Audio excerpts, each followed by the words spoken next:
All right, so this is what I've gotten so far in my diagnostic into why the lift gate shows ajar. Everything looks to be okay. I went ahead and tested the wiring, and everything here in the wiring seems to be okay. Latches don't seem to be any problem. Of course, this is the emergency lever. Whenever you pry open that plastic cover, it's much more visible with this taken down, with the cover taken off. But the module, the trunk module, is not located in the trunk itself. So if you look at the diagram from Ford, it gives the impression that it's located right here on the driver's side, somewhere here, but it's definitely not. So, of course, but if you want to know where exactly it's located right here, actually. You have to take these, just cover this right here. You got to take these two, take off this little cap right there, and this panel comes right off. That's where you're going to find that trunk module. But so far, this is how it's coming along. Okay, so I'm in the process of continuing to diagnose the lift gate control module that doesn't seem to be working. I was able to check this out, and of course it's to see if it was the actual latch, the little actuator, and it doesn't appear to be so, because when I put it in reverse now, the reverse camera, the lines just don't seem to show up anymore whenever you put it in reverse, which is another indicator that it might not be the actuator itself. I did communicate with a Ford tech who stated that while the camera is mounted on the lift gate, it is not controlled by the lift gate control module. They run independently of one another. But since you put it in reverse, therein lies the issue, is that it does require communication with the lift gate control module in order to have those lines appear. It was kind of strange, but that's the response I was given from the Ford tech. So what I did is, of course, I pulled back the panel. You don't have to take it completely off, but you just have to be able to push down on it, to pull up on it just enough for you to get your hands on it. You may not have to take the whole panel off.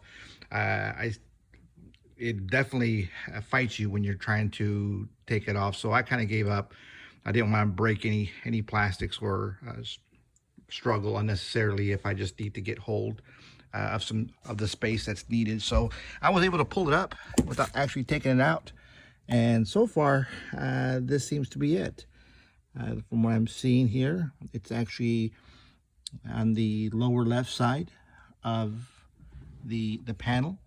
So you just basically pop off the clips, and then of course just pull it upwards like I did, and then you're able to see it right there. Now, I went ahead and made note of the actual part number, because there are some variations to it.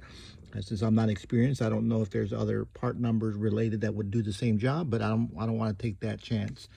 So of course I'll be checking the connectors just to make sure that there's not a loss in ground or anything of that nature. And then of course, if everything looks to be okay, I'll go ahead and order the part, and I'll continue making this video. All right, folks, I took a look at what the price for another module would be, and right before I start ordering this part, I just want to make sure that the connections are okay. I do see here, I don't see any evidence of water or humidity affecting the plugs or anything like this. But what I'm doing right now is just to see if there's continuity going to the module.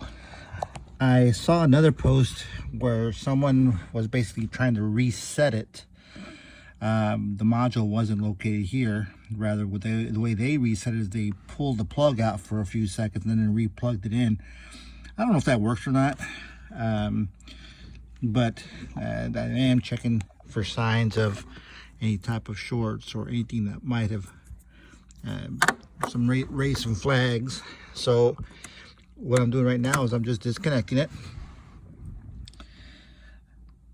Give it a few seconds. See if that doesn't somehow reset this module. Okay.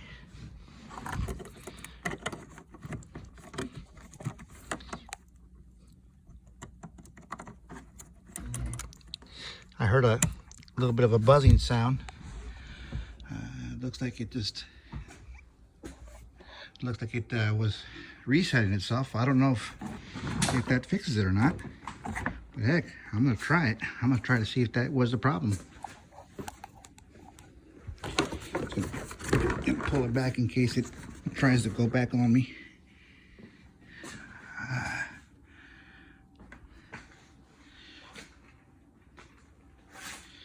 Well, it goes nothing.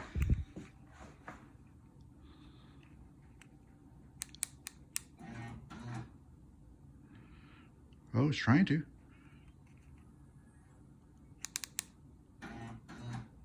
Oh. Looks like it's stuck.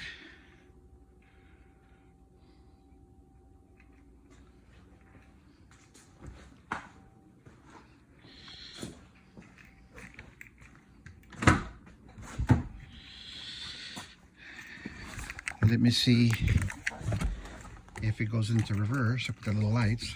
I think we might have found the problem.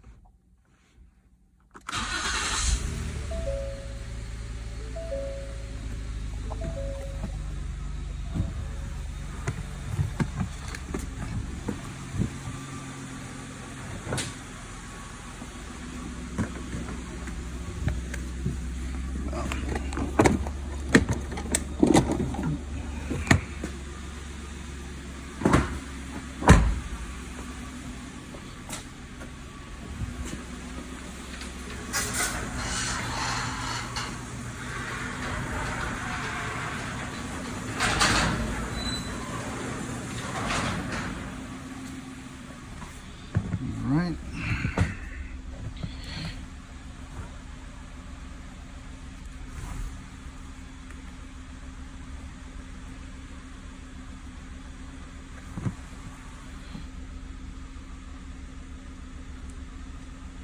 Yeah, it doesn't sound like it wants to go down. Put it in reverse.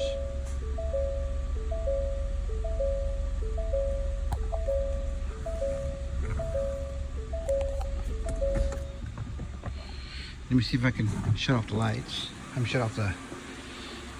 See if it activated it. I'm gonna close it myself. My hand. Okay.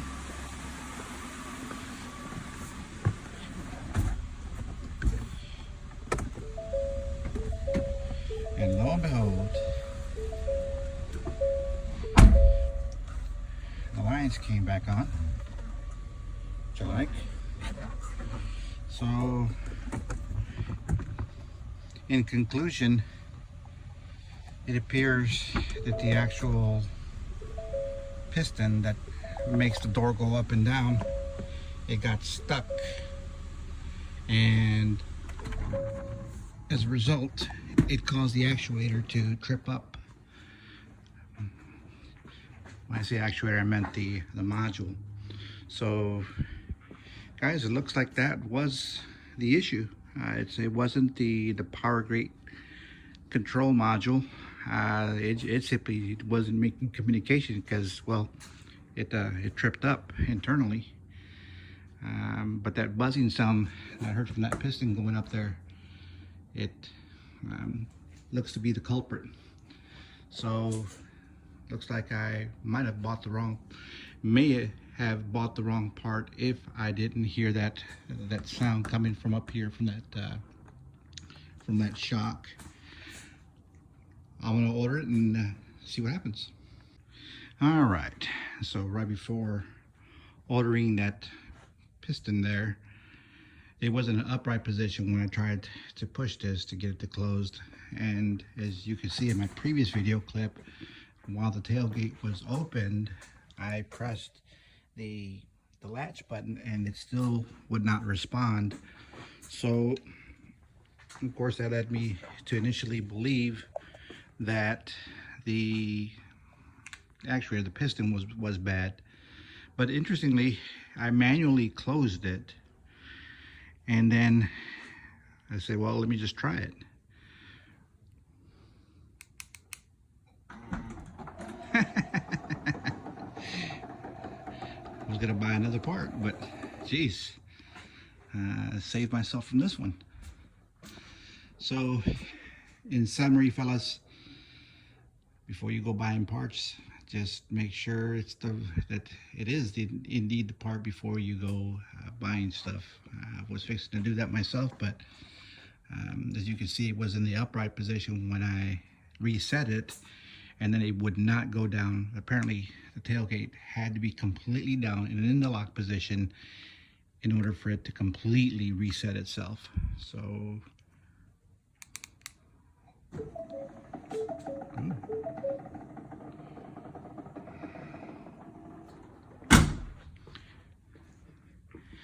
and that concludes the repair.